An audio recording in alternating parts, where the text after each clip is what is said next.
तू कुछ नहीं कर पाएगा। तेरे जैसे तो बस खेत में काम करने के लिए ही बने हैं। पढ़ाई लिखाई तेरे बस की बात नहीं। ये शब्द आज भी रोहित को याद है। हर बार जब वो कमजोर पड़ता था, यही ताने उसके कानों में गूंजते थे, पर यही ताने एक दिन उसके लिए ताकत बन गए। रोहित की कहानी उन लाखों युवाओं के लिए है जो एक बार फेल होने पर खुद को हार मान लेते हैं। पर रोहित ने दिखा दिया, फेल होना जिंदगी का अंत नहीं, एक नई शुरुआत हो सकती है। रोहित का जन्म बिहार के एक छोटे से गांव में हुआ था। गांव में बिजली कभी कभी ही आती थी, स्कूल की बिल्डिंग टूटी हुई थी और पढ़ाई का माहौल लगभग ना के बराबर था। पिता खेती करते थे, माँ गृहिणी थी, आमदनी बहुत कम थी। बचपन में रोहित स्कूल तो जाता था, लेकिन पढ़ाई में उसका मन नहीं लगता था। ना कोई गाइडेंस थी, ना माहौल। 10वीं की परीक्षा आई और जैसा होना था वही हुआ। रोहित फेल हो गया। जैसे ही रिजल्ट आया, पूरा गांव हंसी उड़ाने लगा। फलाने का बेटा फर्स्ट आया और तेरा लड़का फेल हो गया, अब क्या करेगा ये? खेतों में काम ही ठीक है इसके लिए। ये सुन सुनकर रोहित का आत्मविश्वास पूरी तरह टूट चुका था। दोस्तों ने दुरियां बना ली, रिश्तेदारों ने ताना मारना शुरू कर दिया।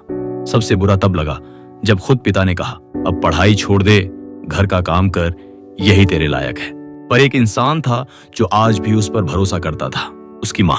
माँ ने एक रात चुपचाप उसके सिर पर हाथ फेरा और बोली, बेटा, फेल होने से कोई बुरा नहीं बनता, लेकिन अगर तू खुद को फेल मान ले तो फिर कुछ नहीं बचता। बस वही रात थी जब रोहित ने फैसला किया, अब मैं हार नहीं मानूंगा।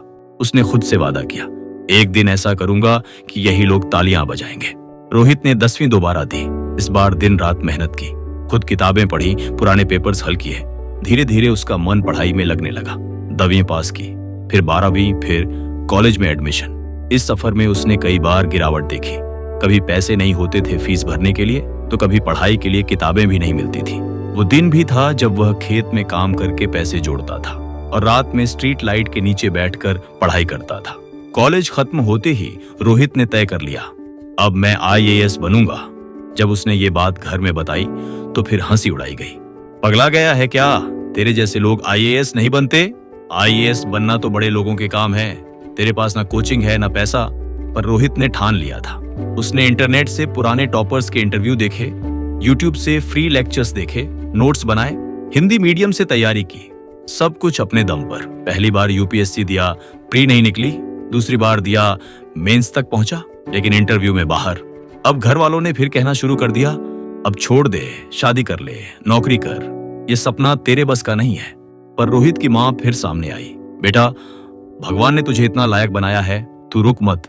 और तीसरी बार उसी जुनून, उसी आग के साथ तीसरे प्रयास में रोहित ने सिर्फ प्री और मेंस ही नहीं क्लियर किया, बल्कि ऑल इंडिया रैंक 83 हासिल की। जब रिजल्ट आया, रोहित चुपचाप कमरे में बैठा था। आंखों से आंसू निकलते जा रहे थे और माँ बस एक ही बात कह रही थी, आज तेरा सपना नहीं, मेरा भी सपना पूरा हुआ बेटा। गांव में जुलूस निकला। वही लोग जो उसे ताने मारते थे, अब मिठाइयां बांट रहे थे। आज रोहित एक जिम्मेदार IAS अधिकारी है। गरीबों की मदद करता है, बच्चों के लिए फ्री क्लासेस चलाता है, सरकारी सिस्टम को बेहतर करने की कोशिश करता है। उसके ऑफिस की दीवार पर एक लाइन लिखी है, फेल तो मैं 10वीं में हुआ था, लेकिन जिंदगी में नहीं। रोहित की कहानी हमें सिखाती है कि रिजल्ट आपका भविष्य तय नहीं करते। अगर आप में आग है तो संसाधनों की कमी भी हार नहीं दिला सकती। कोई भी सपना छोटा नहीं होता, बस हिम्मत बड़ी होनी चाहिए। अगर आप इस वक्त जिंदगी से हार मानने की कगार पर हो, अगर आपने कोई परीक्षा फेल कर दी है, या अगर लोग आपको कमजोर समझते हैं, तो रोहित की कहानी याद रखो। एक बार फेल होना जिंदगी का फुल स्टॉप नहीं है, वो तो सिर्फ एक कॉमा है जहां से एक नई कहानी शुरू होती है।